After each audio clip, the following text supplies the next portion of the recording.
দিনাজপুরে এসে বাজার করব না, বাজারে যাব না, সেটা তো কখনো হতে পারে না।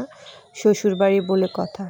আসসালামু আলাইকুম এভরিওয়ান, আপনারা সবাই কেমন আছেন? আমি শারমিন, আলহামদুলিল্লাহ ভালো আছি। তো চলে আসছি আমাদের বাসার খুব কাছে ছোট্ট একটা বাজার। সেটার নাম হচ্ছে কি জানেন গাইস? বললে আপনারা হাসবেন না, তো আমি বলি এটার নাম হচ্ছে টুকরিয়া বাজার।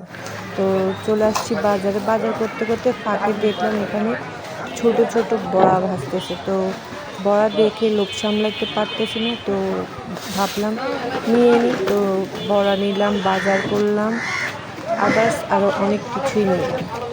তো তো আমাদের বাজার করা শেষ, এখন আমরা চলে যাব বাসায়। তো বাসায় যাইতেছি যখন এত সুন্দর একটা ওয়েদার দেখে, এত সুন্দর একটা সূর্য দেখে একটু ভিডিও বানাবো না? কেন বানাবো না বলেন তো? আমি তো একজন টিকটকার। তো যাই হোক, আমি একজন টিকটকার হিসাবে এতটুকু করা আমার উচিত ছিল, তাই আমি করেছি। কে কী বললো না বললো সেটা তো শুনে আমার কোনো লাভ নাই।